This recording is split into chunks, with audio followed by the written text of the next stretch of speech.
presente año, el investigado Pedro Castillo Terrones nombra como único abogado al letrado Ronald Darwin Atencio Sotomayor y subroga a los letrados apersonados, esto es, al doctor Guillermo Olivares Díaz, Miguel Pérez Arroyo y María Adriana Guzmán. También se da cuenta que la defensa técnica del investigado presentó 2 escritos con fecha 12 de diciembre del presente año. Primero, que interpone recurso de nulidad contra el auto de detención preliminar y segundo, interpone recurso de apelación contra el auto de detención preliminar. Asimismo, el día de hoy, a horas 8:37 de la mañana, el representante del Ministerio Público presenta un escrito en el que ofrece nuevas pruebas.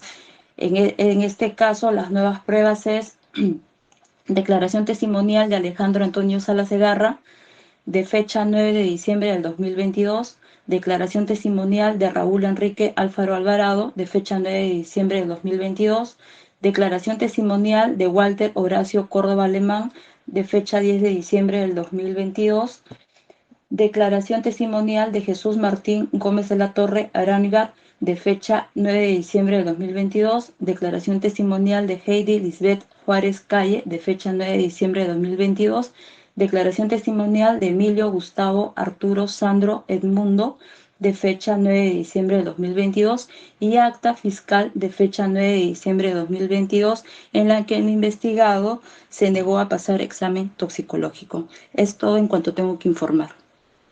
Muy bien. Muy bien.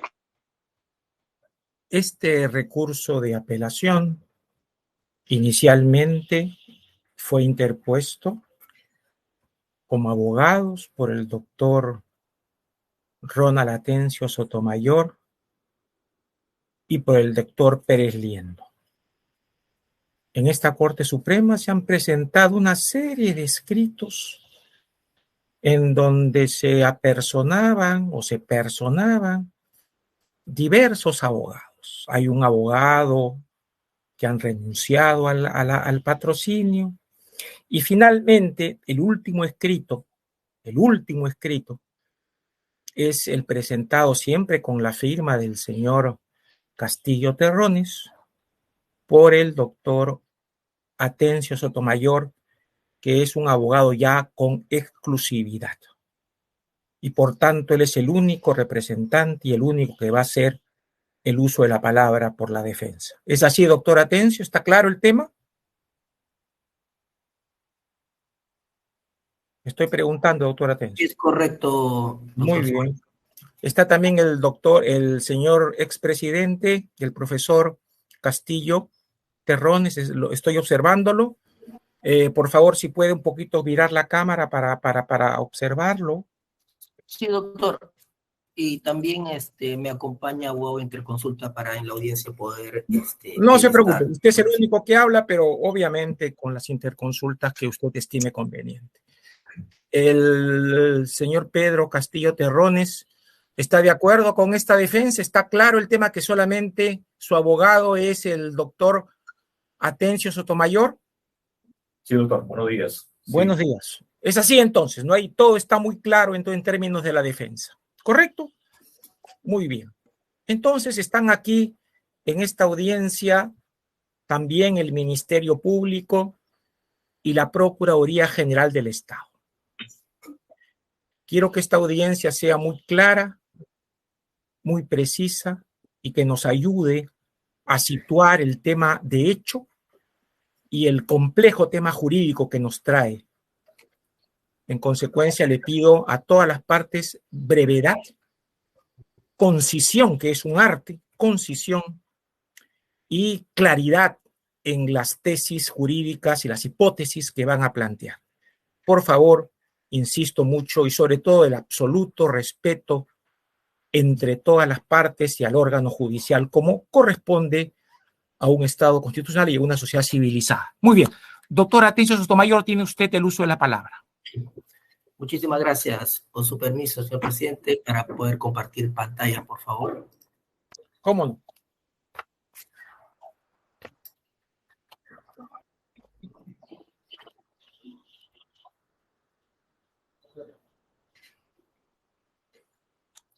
Perfecto, se logra visualizar, ¿verdad? Sí, señor. Bien, Muy buenos días, señores miembros de esta Sala Penal de Apelaciones, vocales supremos y con todos los presentes. El presente caso que nos convoca, señor director de debates y señores vocales, es plantear si la detención preliminar por el supuesto de flagrancia es o no legal. Para esto, el Código Procesal Penal ha establecido presupuestos o requisitos. El primer presupuesto que se tiene que analizar es que efectivamente haya existido el supuesto de flagrancia, conforme lo prevé el artículo 259 del Código Procesal Penal. Y lo segundo es contrastar la existencia de peligro de fuga o de obstaculización. Vamos a referirnos a la flagrancia.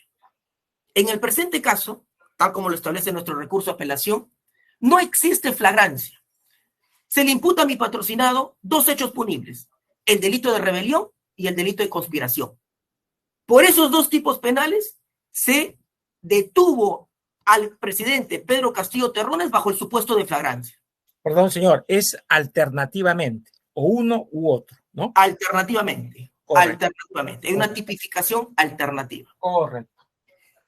Respecto del tipo penal de rebelión, para la configuración del tipo penal de rebelión, tal como lo establece el artículo 346 del Código Procesal Penal, y diversa jurisprudencia que ya existe, podemos citar lo de la Sala Penal Transitoria, la revisión de la sentencia 4-2014 del 18 de marzo de 2015, la sentencia del Tribunal Constitucional, el expediente 02092-2022, igual el recurso de nulidad 890-2010 del 6 de septiembre de 2011, y así sucesivamente. Pero ¿qué es lo importante de todas las jurisprudencias que se señala? Que para el tipo penal de rebelión, lo primero que se tiene que configurar para que pueda existir una detención en flagrancia bajo este supuesto, porque eso es lo que tiene que contrastarse, porque es la privación de la libertad en un nivel de sospecha grave. El delito es un tipo penal pluriofensivo de convergencia. ¿Qué significa que sea un tipo penal pluriofensivo de convergencia? La configuración del tipo penal de la rebelión, tal como está estructurada la norma, exige que convengan varios sujetos activos en la comisión del hecho delictivo. Es decir, tendría que haber perpetrados el mismo mediante el concurso de personas y haber convergido en una resolución criminal. Por eso es un tipo penal pluriofensivo. Pero si vemos en el requerimiento de detención preliminar por flagrancia, solamente estaba imputado mi patrocinado, Pedro Castillo. Entonces, ¿cómo se puede configurar el supuesto de flagrancia en el tipo penal de rebelión cuando no se ha cumplido con este elemento, que es la pluralidad de agentes que tengan que converjan en la comisión del hecho punible? Segundo, tal como está estructurado el tipo penal de rebelión por el alzamiento en armas, se exige que existan muchos participantes, pero no cualquier tipo de participante, por la estructura compleja del tipo penal, sino que se requiere que estos participantes tengan la capacidad de cometer el tipo penal. Es decir, puedan estar en la actitud de configurar el hecho delictivo. ¿Por qué? Porque es un alzamiento en armas.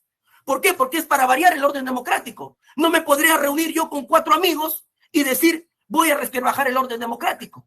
Es decir, los que participan tienen que tener la condición necesaria de poder deponer a un gobierno legalmente constituido, de suprimir o modificar un régimen constitucional, o de variar la forma de gobierno. En el presente caso, cuando se detiene a Pedro Castillo Terrones, no se ha configurado que él haya estado participando con otras personas en la rebelión, que haya generado esta capacidad de variar la forma de gobierno. Con nadie, solo. La detención fue solo. Acá estamos para hacer un control de la detención preliminar por flagrancia, no para hipótesis o para supuestos. Lo otro, para este tipo penal, para que la policía haya detenido en flagrancia y para que se haya convalidado esta flagrancia, tiene que haber existido relativa organización, es decir, una estructura organizada para cometer la rebelión. Yo no puedo cometer la rebelión dando un mensaje. Yo no puedo cometer la rebelión dando un pronunciamiento. Yo no puedo cometer la rebelión con una opinión. ¿Dónde está la organización? ¿Dónde está la estructura?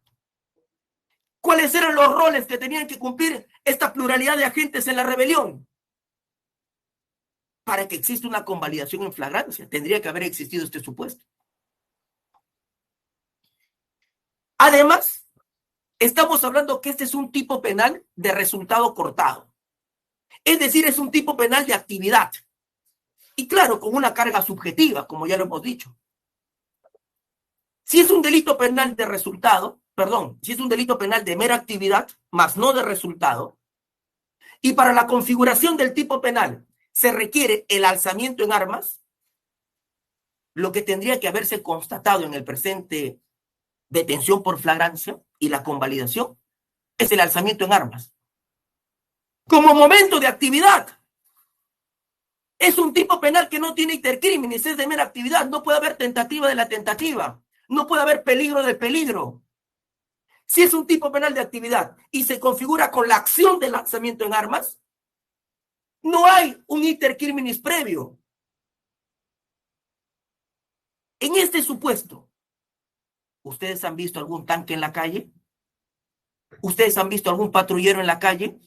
¿Ustedes han visto algún efectivo policial empuñando un arma en la calle? ¿Ustedes han visto al expresidente Pedro Castillo con un arma?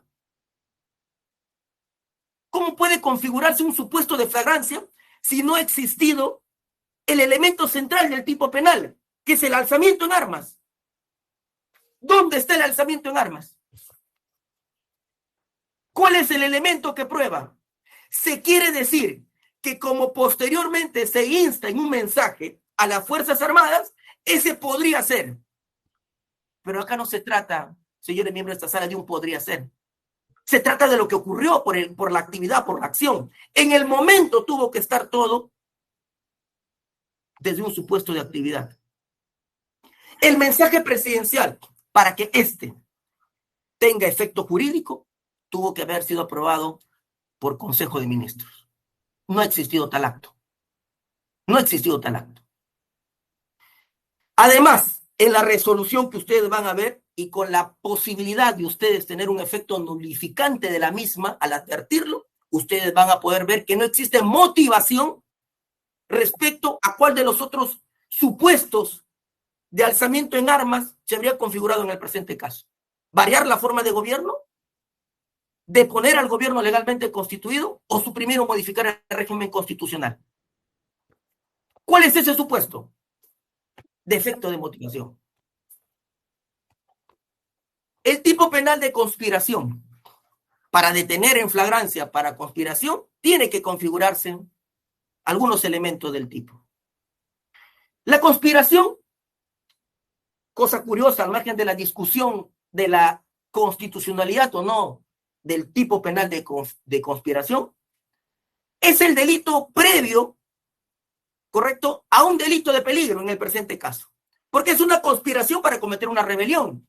Si el delito de rebelión es un tipo penal de peligro, si es un tipo penal de mera actividad y es un tipo penal que no reconoce intercriminis, estaríamos hablando que la conspiración es el acto previo a un acto de peligro.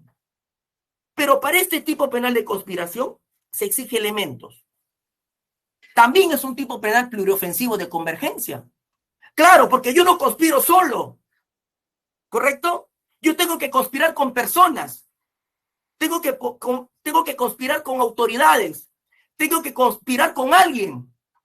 Y cuando se practica la detención por flagrancia a Pedro Castillo Terrones, no se detuvo a nadie más. Cuando se emite la resolución que convalida la detención preliminar por flagrancia, no se imputó a nadie más.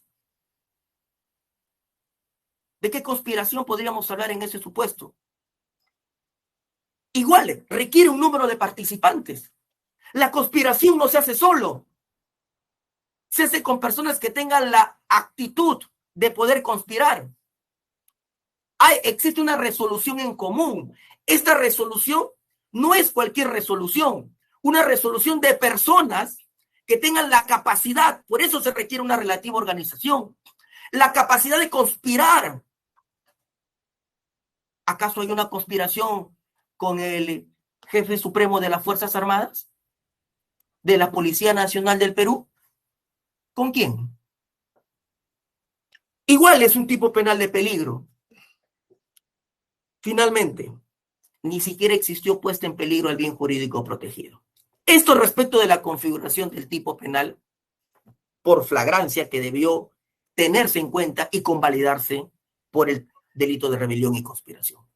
Los otros dos presupuestos, el peligro de fuga, en el presente caso tenemos hechos notorios que mi patrocinado Pedro Castillo Terrones domicilia en el caserío de Puña, distrito de Cacabamba, provincia de Chota. Hecho público, conocido por todos, hecho notorio. Además, la supuesta pena que se dice que existiría una posibilidad de pena grave y por eso tendría que fugar, nunca lo ha hecho mi patrocinado. Ya vemos en otros procesos, en otras investigaciones, que él ha viajado fuera del país y siempre ha regresado. Él ha tenido sujeción al proceso, a otro proceso y a este proceso. Se dice que mi patrocinado iba a ir a la embajada de México. Yo les digo algo. El embajador ha dicho textualmente, y obra en lo actuado, que él nunca pidió asilo. Entonces, ¿de qué peligro de fuga podemos hablar? Si nunca ha habido ningún requerimiento claro o concreto. Se dice también que mi patrocinado tendría capacidad económica para fugarse del país. ¿Capacidad económica realmente puede tener el profesor Pedro Castillo? La capacidad económica, per se, el elemento económico puede ser un supuesto de peligro de fuga. Finalmente, también se diría en la resolución que existe peligro de obstaculización. Tanto el peligro de fuga como el peligro de obstaculización, principalmente el peligro de obstaculización, debe tener una relación directa con el tipo penal. Claro, yo tengo que obstaculizar el tipo penal de rebelión, tengo que obstaculizar el tipo penal de conspiración, porque si no, no tendría sentido el peligro de obstaculización. Es por la investigación, es por el tipo penal. Entonces yo les pregunto, en la resolución se dice que como Pedro Castillo Terrones tendría vínculos con congresistas, hay peligro de obstaculización. ¿Qué relación tiene eso con el tipo penal de conspiración? ¿Qué relación tiene eso con el tipo penal de rebelión? Ninguna. Ninguna. Es más, en la lógica de la Fiscalía y del Poder Judicial, si se habría disuelto el Congreso, ¿qué supuesto vínculo podría haber con congresistas disueltos? Lo otro, se señala que hay peligro de obstaculización porque se le imputa a Pedro Castillo Terrones el ser presunto líder de una organización criminal enquistada en el gobierno central. ¿De qué detentación del gobierno central tenemos ahora? Hoy, en este momento, ¿cuál es la detentación? Y además, este supuesto, ¿acaso está corroborado? Líder de una organización en otra carpeta, se ha anexado a la presente carpeta. O sea, por ser líder de una organización, ellos dicen, en consecuencia, hay peligro de obstaculización por rebelión y sedición de otra carpeta. Finalmente, dice que el haber ordenado la reorganización del sistema de administración de justicia, Poder Judicial y Ministerio Público. ¿Esto es peligro de obstaculización de su investigación? Nada detiene las investigaciones que está en este momento recibiendo el ciudadano Pedro Castillo Terrones. Él sigue investigado. El mero acto declarativo no genera certeza de esta posibilidad. Finalmente, señores miembros de esta sala, la resolución que ustedes van a emitir no solamente debe ser una resolución de acuerdo a derecho, como corresponde, sino tiene que ser una resolución de justicia. Esta resolución es tan importante porque esta determinará el aplomo que se tiene en estas circunstancias. Un país se desangra y no queremos seguir todos viviendo en caos. Al contrario, la justicia está para seguir haciendo justicia. Por tales motivos solicito que se revoque la resolución que declara fundado el requerimiento fiscal de detención preliminar en caso de flagrancia y reformándola se declara infundado y se ordena la inmediata libertad de Pedro Castillo Terrones. Gracias. Muy bien. La doctora Silvia Jacqueline Sac Ramos, fiscal adjunta suprema en lo penal. Señora doctora, escuchamos.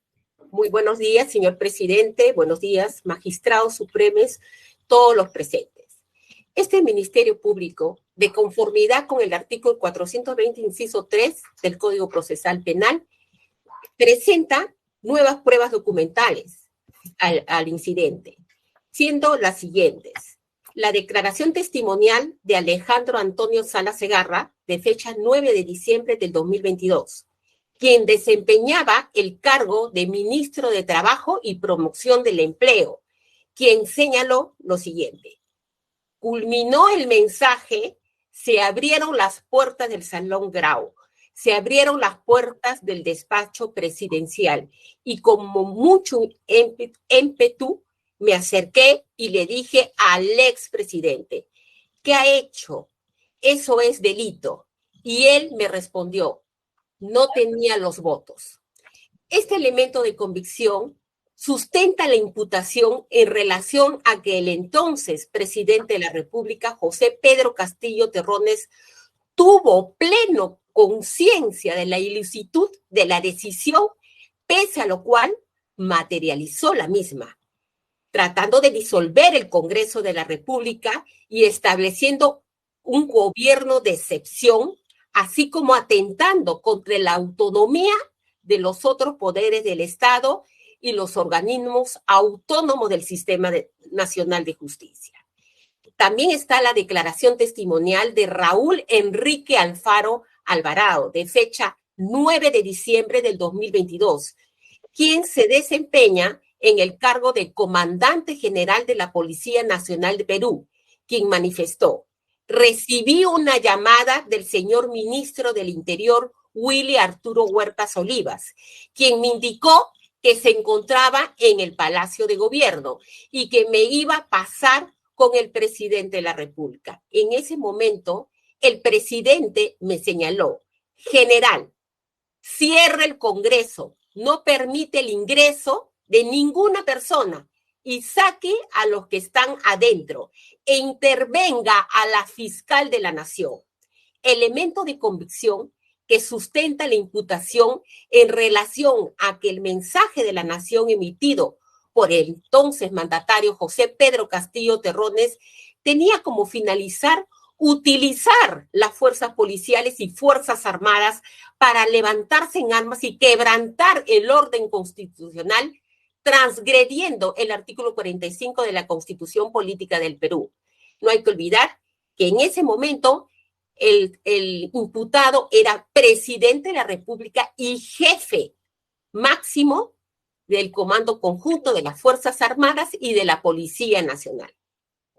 También se encuentra la declaración testimonial de Walter Horacio Córdoba Alemán, de fecha 10 de diciembre del 2022, quien se desempeña en el cargo de comandante general del Ejército del Perú, quien señaló, el día martes 6 de diciembre, aproximadamente a las 17 horas, recibí una comunicación del ministro Emilio Gustavo Bobby Rosas. Yo me encontraba en el cuartel general presidiendo una ceremonia, por lo que inmediatamente me dirigí al despacho del ministro.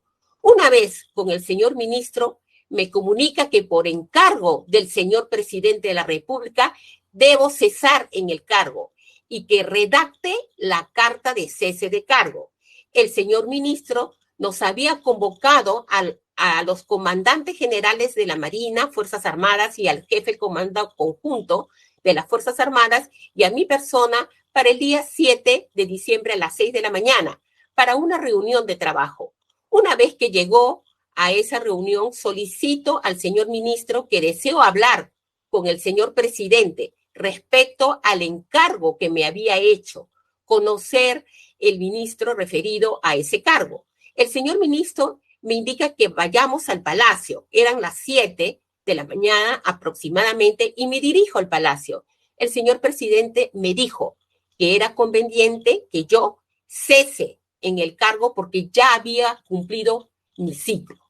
Elemento de convicción que sustenta que el expresidente José Pedro Castillo Terrones pretendía el cambio del comandante general del Ejército, lo que habría tenido como propósito nombrar en dicho cargo a un oficial que respalde su objetivo de quebrantar el orden constitucional arrogándose dicho poder.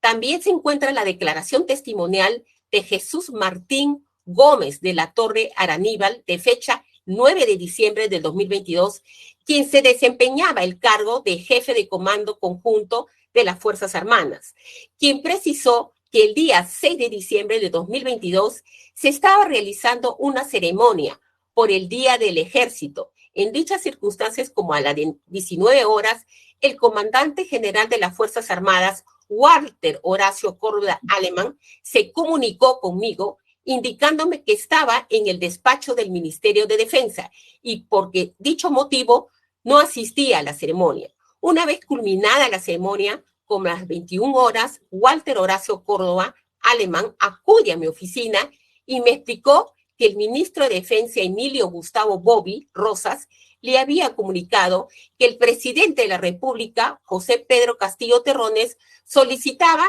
que renuncie al cargo debido a una serie de problemas que se habían presentado. Elemento de convicción que ratificaría que el expresidente Pedro Castillo Terrones también pretendía viabilizar su alzamiento en armas a través del ejército peruano, para cuyo efecto requería retirar al alto mando de dicha institución y colocar en este cargo a un oficial a fin de sus intereses. Con relación a los elementos de convicción del delito de conspiración, se encuentra la declaración testimonial de Heidi Lisbeth Juárez Calle, quien se desempeñó en el cargo de ministra de la Mujer y Población Vulnerables, quien señaló: en esas circunstancias escucho por la televisión que el presidente se encontraba brindando un mensaje a la nación, donde disolvía el Congreso de la República. Al ingresar al despacho presidencial, observé que se encontraba José Pedro Castillo Terrones, presidente de la República, Aníbal Torres, Willy Huertas, Roberto Bobby y Eduardo Mora, Roberto Camachi Morán, que es congresista, y otras personas más que no los conozco. Algunos de ellos se encontraban con vestido de militar.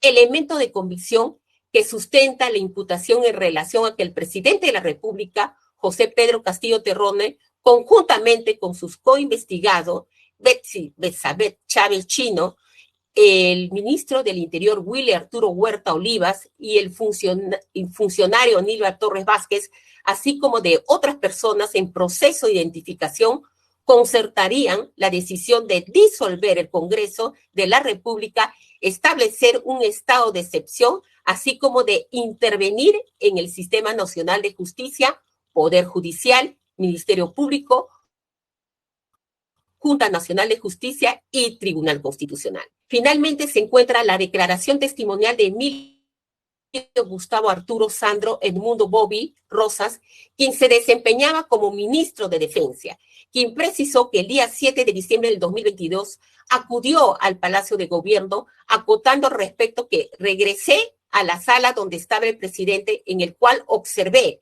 que se encontraba sentado en su escritorio y le había puesto reflectores y cámaras, y comenzó a leer su mensaje de la nación, agregando que estaba también Aníbal Torres y Betsy Chávez, y me parece que estaba Salas y otras personas que no conozco. Elemento de convicción que refuerza la imputación en relación a que el presidente de la República, conjuntamente con los coinvestigados Premier Betsy Betsabeth Chávez Chino, del Ministerio del Interior Willy Arturo Huertas Olivas y el funcionario Aníbal Torres Vázquez, así como de las otras personas en proceso de identificación, concertaron la decisión de disolver el Congreso de la República, establecer un estado de excepción, así como intervenir el Sistema Nacional de Justicia, Poder Judicial, Ministerio Público, Junta Nacional de Justicia y Tribunal Constitucional. Existe otro elemento de convicción que sustentaría el peligro de obstaculización de la actividad probatoria, como es el acta fiscal de fecha 9 de diciembre del 2022, suscrita por el fiscal adjunto supremo, el coordinador del área especial de enriquecimiento ilícito, el doctor Marco Guamán Muñoz, por la fiscal adjunta provincial, que lo acompañaba Jessica Carmen Cristina Núñez Colmenares, acompañada Javier Churango Valdés, quien es su gerente de la unidad de toxicología y químico legal. También se encontraba Henry Montellanos Cabreras, que es químico farmacéutico, Gabriel Ernesto Ramos Borja Arano, quien es químico farmacéuticos, quienes se apersonaron a la oficina de la División de Operaciones Especiales de la NINOES a efectos de realizar la extracción de muestras de sangre y orina al investigado Pedro José Castillo Terrones, con la finalidad de practicarle el examen de dosaje químico toxicológico, siendo que el referido investigado se negó a realizar dichos exámenes y a firmar la referida acta. Este elemento de comisión es importante porque se acreditaría que el investigado se habría rehusado a realizar el examen dosaje químico toxicológico, obstruyendo con ello la averiguación de la verdad y a poder determinar el estado de conciencia en el cual se encontraba al momento de emitir el mensaje de la nación, siendo que personas allegadas a su entorno, como es público conocimiento, habrían señalado que el exmandatario no recordaría en el momento en el cual dio el mensaje de la nación. Siendo estos los elementos que el Ministerio Público presentaría, ¿no?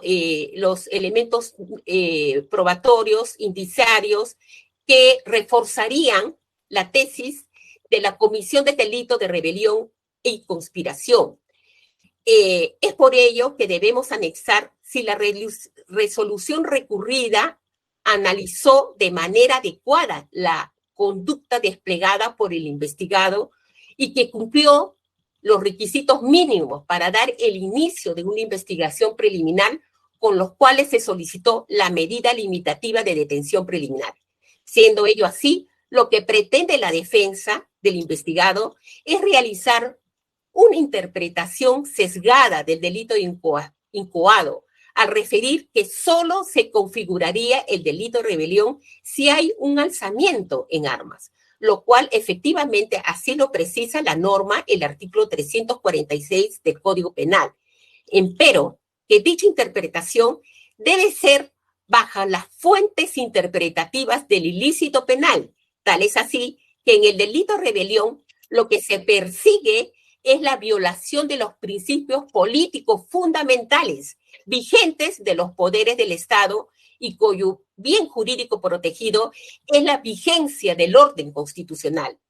La propia Constitución, en el segundo párrafo del artículo 45, señala: ninguna persona, organización, Fuerza Armada, Policía Nacional o sector de la población puede arrogarse el ejercicio de ese poder. Hacerlo constituye rebelión o sedición, con lo que dicha norma constitucional condena cualquier acto que se arrogue al legítimo ejercicio del poder del Estado, que no se debe bajo los procedimientos constitucionales elección popular. Es así, ante la posibilidad de que cualquier persona, como en este caso que es el investigado, siendo el presidente de la República, quiso contravenir la intangibilidad del régimen constitucional al emitir el mensaje de la nación de disolver el Congreso de la República para instaurar un régimen de emergencia excepcional, para así tener injerencia en sus procesos penales que tiene. Por tanto, el referido artículo es una normativa de carácter operativa, a tal punto de ser de naturaleza punitiva, por cuanto describe una conducta a desplegar para luego calificar dicha conducta como rebelión o sedición, con lo cual no solo puede encuadrarse en una conducta que se ve contra el orden constitucional, en este caso el ilícito penal de rebelión, sino también aquella conducta que encuadre dentro de la normativa constitucional estipulada en el artículo 45, segundo párrafo, como lo cual desbarata lo mencionado por la defensa al referir que la Constitución no contempla ni tipifica conductas calificadas como infracción punitivas. De otro lado, debemos tener en cuenta que el investigado José Pedro Castillo Terrones, al tener la condición de presidente de la República, al momento de cometer los hechos ilícitos denunciados, estuvo dotado de ciertas prerrogativas constitucionales, siendo que solo él pudo ejecutar dicho poder, como lo es ser jefe supremo de las Fuerzas Armadas y de la Policía Nacional, el mismo que tiene su sustento constitucional en el artículo 168 de la Carta Magna. Siendo ello así, utilizó dicha potestad para quebrantar el orden constitucional. Aunado a ello, el artículo 329 del Código Procesal Penal habilita al representante del Ministerio Público a iniciar una investigación preliminar al obtener el grado mínimo sospecha de la comisión de un presunto acto delictivo.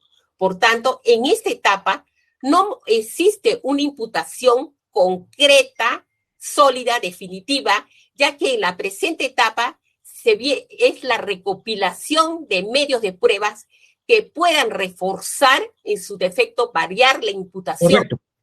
Sospecha mínima que es desarrollada en la sentencia plenaria casatoria 1 del 2017.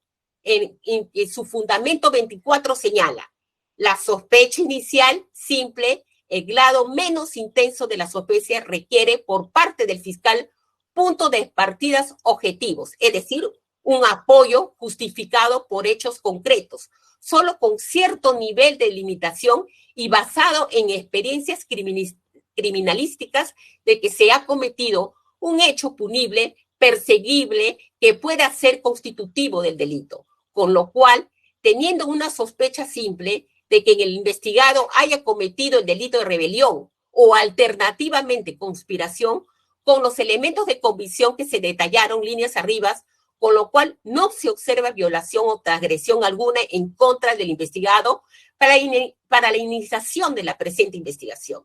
De esta manera, en atención a los fundamentos antes señalados, queda acreditado de que la resolución recurrida analizó de manera adecuada y detalló los fundamentos por los cuales se transgredió el artículo 45 de la Constitución Política del Estado.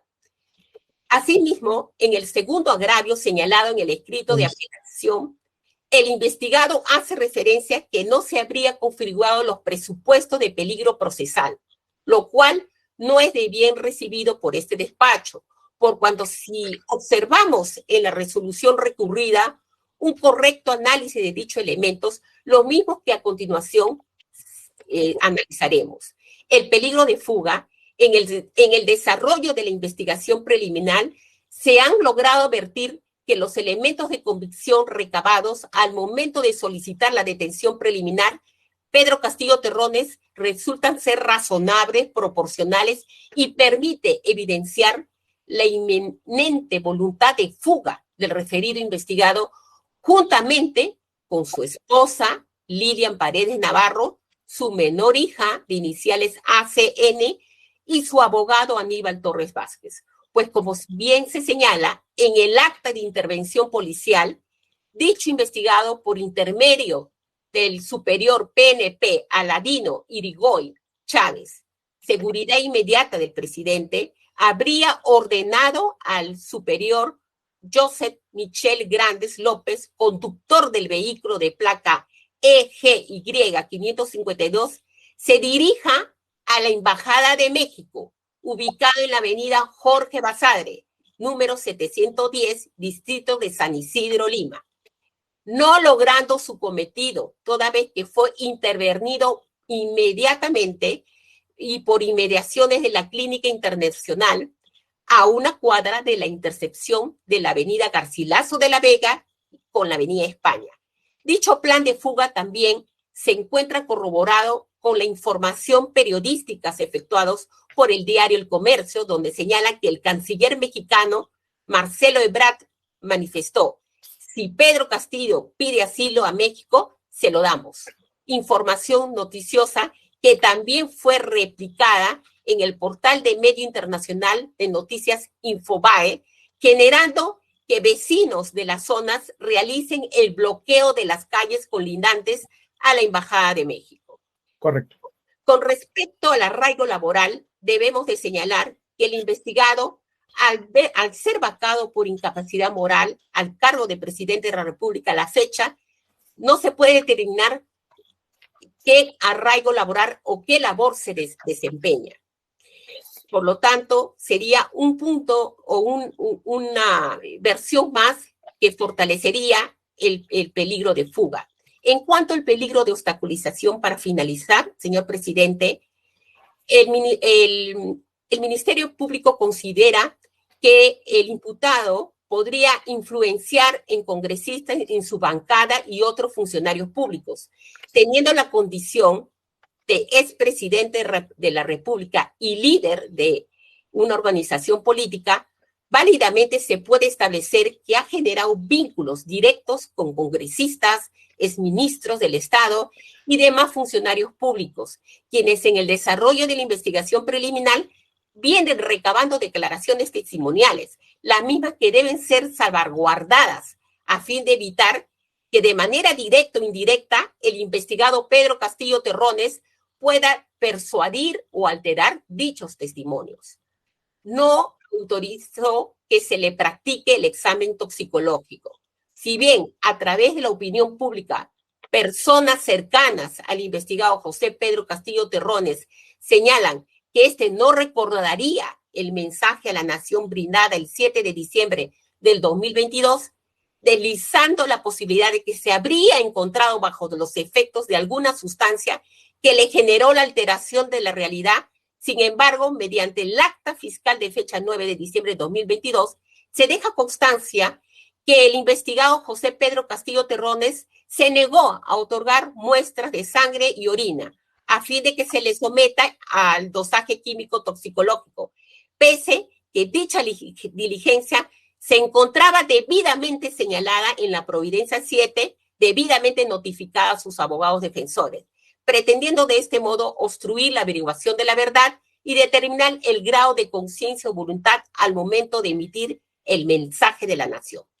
Por todas estas consideraciones, señor presidente de la Sala, señores magistrados supremos, esta Fiscalía solicita que se declare infundada la apelación, en consecuencia, confirmar la resolución materia impugnada. Muy bien, muchas gracias. Tiene el uso de la palabra la abogada delegada de la Procuraduría General del Estado. Su nombre completo, doctora, si fuera tan amable. No escuchamos. Buenos días, doctor. Buenos días con todos los presentes. Lilia Rosana del Río Farro. Del Río Parro. Farro, F de foco, ahí había un doble R, doctor. Muy bien, muchas gracias. Siga usted. Bien, con su venia, doctor, vamos a basar la estructura de nuestra oralización a los agravios que han sido planteados por la defensa. En ese sentido, señores miembros de la sala, tenemos que el primer agravio está basado básicamente en la atipicidad del hecho o del ilícito penal que se le atribuiría al señor Pedro Castillo Terrones, alegándose que de no existir tipo penal no existiría, pues, el supuesto de flagrancia delictiva. Sobre eso, señor magistrado, vamos a circunscribirnos al hecho. El hecho objeto de imputación radica en el mensaje a la nación que con fecha 7 de diciembre del 2022, el señor Pedro Castillo Terrones señaló, entre otros aspectos, que se procedía con la disolución del Congreso de la República y con la intervención de los órganos del sistema de justicia, siendo estos el Ministerio Público, Poder Judicial, la Junta Nacional de Justicia y el Tribunal Constitucional, para en ese momento establecer lo siguiente. ¿Qué es lo que se indica en este mensaje a la nación? Primero, se declara un estado de emergencia y se dispone un toque de queda a nivel nacional. Se dispone también el llamamiento a la Policía Nacional del Perú y a las Fuerzas Armadas, indicándose que estos dedicarán todos sus esfuerzos al combate real y efectivo de la delincuencia, agregándose además que se les va a dotar de todos los recursos necesarios para que cumplan con dicha finalidad. Y finalmente se hace el llamamiento a las instituciones de la sociedad civil, a rondas campesinas, frentes de defensa y otros sectores sociales. ¿Por qué hago énfasis, señor magistrado, en estos tres supuestos? Primero, porque debemos entender, vamos a desarrollar lo que debemos entender por el alzamiento en armas. Y es que, señor magistrado, en este punto vamos a ver que se ordena un toque de queda. El toque de queda constituye una medida gubernativa en circunstancias excepcionales que prohíbe el tránsito o permanencia en las calles de una ciudad durante determinadas horas, generalmente la noche. ¿Y quién está a cargo, señor magistrado? ¿Qué nos dicen las máximas de la experiencia? ¿Quiénes salen a las calles? ¿Quiénes se encargan de hacer velar justamente esta orden del toque de queda? Pues son las Fuerzas Armadas. Son las Fuerzas Armadas que precisamente tienen la liberalidad, en todo caso, de poder flexibilizar los derechos fundamentales. Salen, evidentemente, con las armas que les son asignadas para el ejercicio de sus funciones. Entonces, entendemos, vemos que con esta orden del toque de queda, se tiene que las Fuerzas Armadas van a salir a las calles. El segundo punto del mensaje de la Nación al que hemos hecho referencia hace un llamado ya expreso a la Policía Nacional del Perú y a las Fuerzas Armadas para combatir el delito. Y quiero detenerme aquí un poquito porque constitucionalmente, en un Estado regular, democrático, sabemos que la función de salvaguardar el orden interno y combatir o prevenir la delincuencia es de la Policía Nacional del Perú. ¿Cuándo se habilita esta facultad a las Fuerzas Armadas? Cuando nos encontramos ante un estado de excepción, ante un estado de emergencia conforme lo establece el artículo 137 de la Constitución. Entonces, nuevamente volvemos a lo mismo. Se estaba disponiendo el levante de las Fuerzas Armadas y de la Policía Nacional del Perú a efectos que salgan a las calles, además de convocar a rondas campesinas, sectores de defensa, entre otros. Entonces, señor presidente, advertimos claramente que existe un llamado a la Policía Nacional y a las Fuerzas Armadas. ¿Y quién da esta orden? ¿Quién da este mensaje a la nación? Es el jefe supremo de la Policía Nacional y de las Fuerzas Armadas, que no olvidemos que constituyen instituciones castrenses, donde el deber de obediencia y el deber de jerarquía es bastante marcado.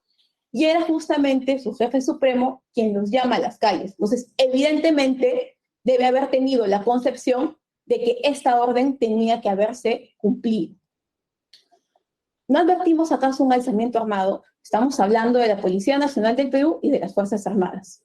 Aún así, señor magistrado, y sin perjuicio de ello, de este elemento típico del alzamiento armado, debe considerarse que desde el momento de la apertura de diligencias preliminares, el Ministerio Público ha fijado además una calificación alternativa, que es el delito de conspiración, el que se agota con los actos preparatorios del delito de rebelión. Es decir, ponerse de acuerdo con otras personas para ejecutar la conducta típica de rebelión, donde si bien es cierto, la defensa ha sostenido, no puede hacerlo una sola persona. ¿Con quién va a conspirar? ¿Con quién les va a acordar?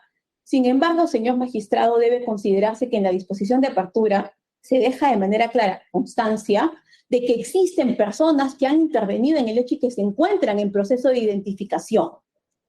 Y es más, señor magistrado, conforme lo ha señalado la señorita fiscal, se advierte que estas personas se han ido identificando durante los actos de investigación que ha ido realizando el Ministerio Público. Tal es así que incluso a la fecha se ha ampliado la investigación contra algunos ministros que habrían estado también ejecutando el hecho.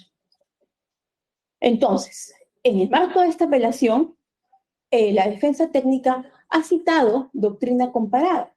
Sin embargo, de esta doctrina que hemos leído y que hemos advertido, no se evidencia que exista un consenso de qué debemos entender por alzamiento en armas, y menos aún qué debemos entender por armas. Estamos ante armas de fuego, estamos ante armas letales, estamos ante armas no letales, estamos ante armas jurídicas, no se establece. Independientemente de ello, señor presidente, es importante hacer un análisis también histórico de cuál ha sido el comportamiento o el llamamiento de este delito que se denomina rebelión a lo largo del tiempo. Y así quiero precisar que en el año 1879, el Diccionario de la Legislación Peruana, emitido por Francisco García Calderón, se sostiene que la rebelión consiste en el levantamiento de algunas personas contra las autoridades supremas del Estado y señala de manera específica que cometen delito de rebelión los funcionarios o particulares que se alzan públicamente para cualquiera de los objetos siguientes, entre ellos, impedir la reunión del Congreso o disolverlo. Esta concepción ya se venía trabajando desde 1879. Y mire, señor magistrado, que en el Código Penal de 1924 se hace un recojo similar del delito de rebelión tipificado en el artículo 302, que establece que será reprimido con expatriación o con prisión el que alzare en armas para variar la forma de gobierno, estableciendo entre otras conductas la de impedir reunión del Congreso o de disolver. Esta variación de forma de gobierno y este alzar en armas que recoge el Código de 1924, lo recoge también nuestro Código Penal y establece en efecto que el que se alza en armas para variar la forma de gobierno, entre los cuales implica pues ya el levantamiento en armas. Vemos, señor magistrado, que se incluye este supuesto de hecho de levantamiento en armas que configura el tipo penal y vemos que en efecto no hay una conceptualización de lo que debemos entender por esto. Entonces, ¿a qué nos debemos basar? Al bien jurídico protegido. ¿Qué es lo que busca esta norma? La preservación del orden constitucional y el respeto de los poderes del Estado. Y es precisamente este punto el que vamos a desarrollar ahora, señor presidente. Ha incidido la defensa en su recurso impugnatorio que no existe argumento sólido ni del Ministerio Público ni del Poder Judicial para sostener o concluir que el mensaje a la Nación del 7 de diciembre del año 2022 implica variar alguna forma de gobierno. Sin embargo, señor magistrado, cabe recordar que el artículo 43 de la Constitución Política del Perú establece lo siguiente: Estado democrático de derecho, forma de gobierno. Y dice, la República del Perú es democrática, social, independiente y soberana. El Estado es uno e indivisible, su gobierno es unitario, representativo y descentralizado, y un tema bastante importante. Se organiza según el principio de separación de poderes. ¿Qué poderes del Estado tenemos en el Perú? El poder legislativo, el poder ejecutivo y el poder judicial. ¿Qué ordena el mensaje a la Nación? La disolución del poder legislativo y la intervención del poder judicial y otros organismos que intervienen en el sistema de justicia. Entonces, de estos tres poderes del Estado, nos estamos quedando únicamente, señor magistrado, con el poder ejecutivo.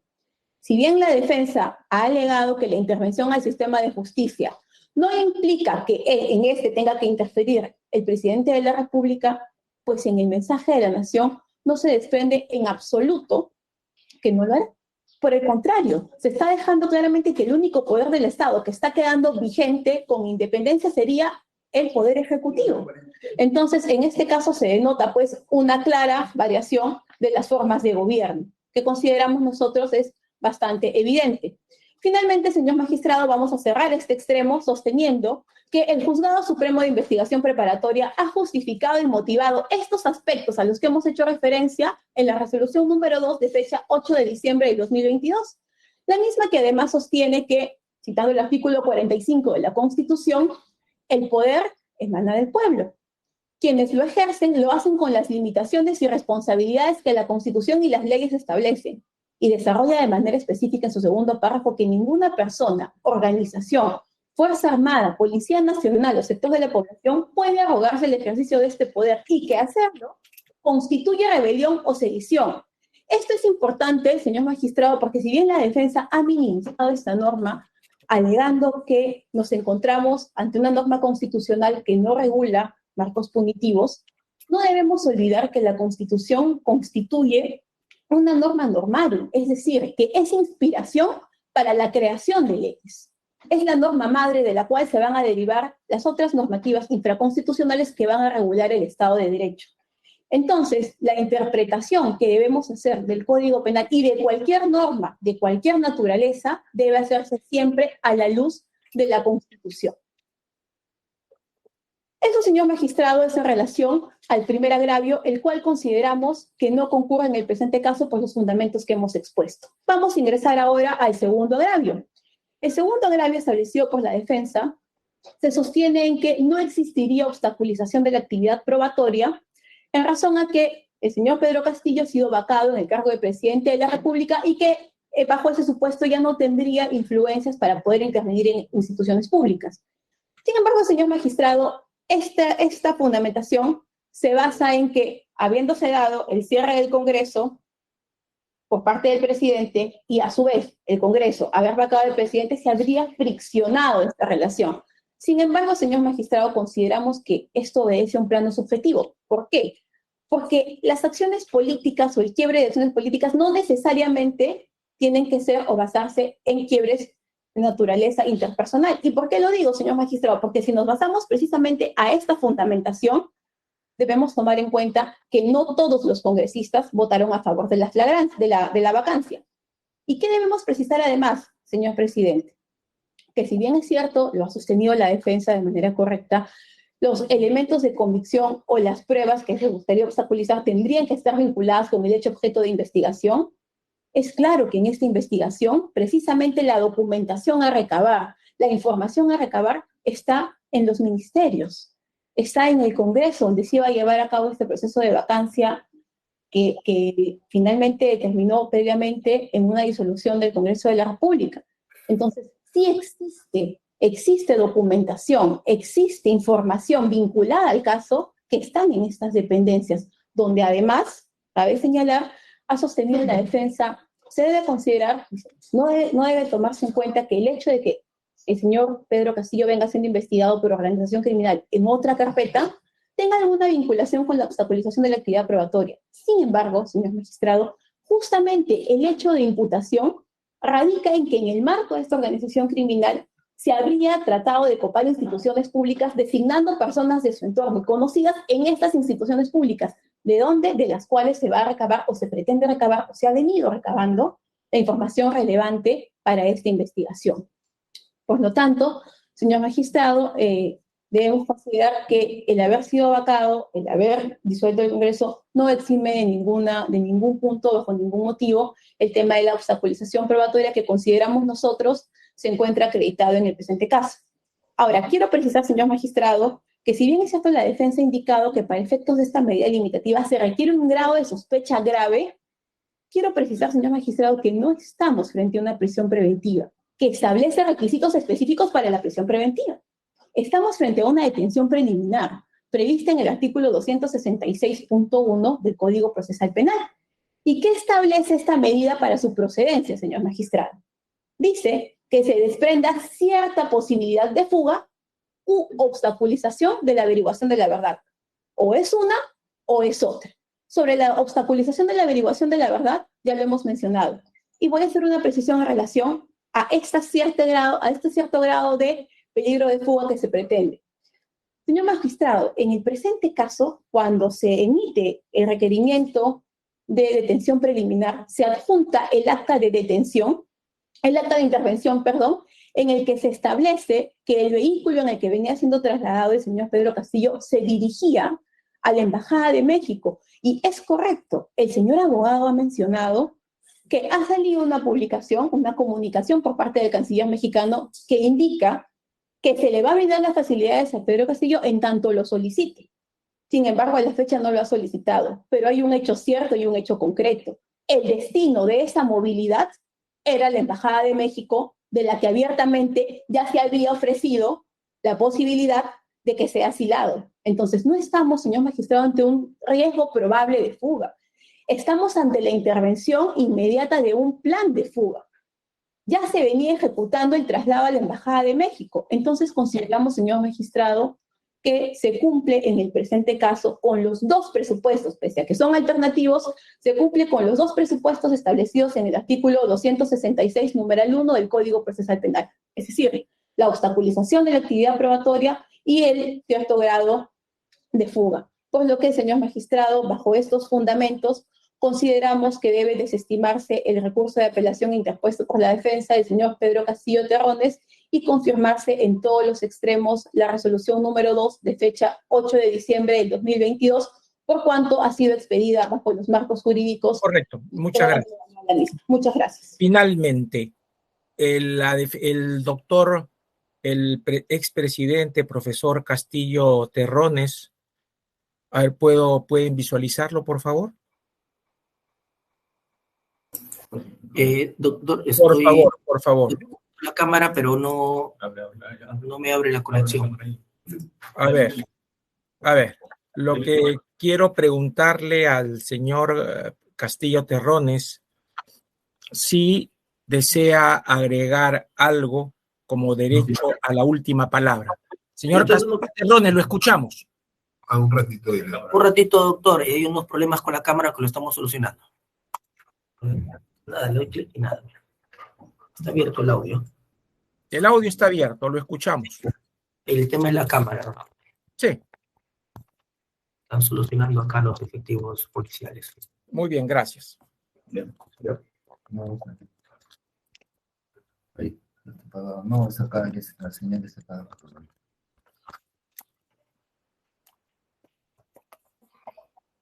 Bueno, mejor te han bloqueado de no te veo, ¿no? Parece que sí, ya lo La pregunta. porque lo habilito. Doctor, de repente, la persona que hace la conexión ha bloqueado la cámara. No, no lo Podría creo. preguntar. Pero en todo caso, Por fíjese favor, usted, por la favor. voz del señor Castillo Terrones la conocemos, así que solamente queremos escuchar si quiere agregar algo. Nada más. Nada Ok, más. en este acto le cedo el uso de la palabra al A él, ciudadano por favor. Pedro A Castillo él, por Terrones. favor. Buenos días, señores jueces Buenos supremos. Permítame Sí, sí. saludarlos a todos los presentes y dirigirme al país. Decirles de que estoy injusta y arbitrariamente detenido.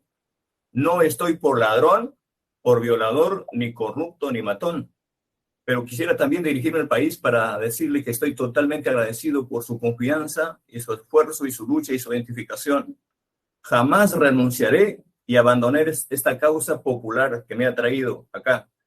Y desde acá quisiera exhortar a las Fuerzas Armadas y a la Policía Nacional que depongan las armas y dejen de matar a este pueblo sediento de justicia.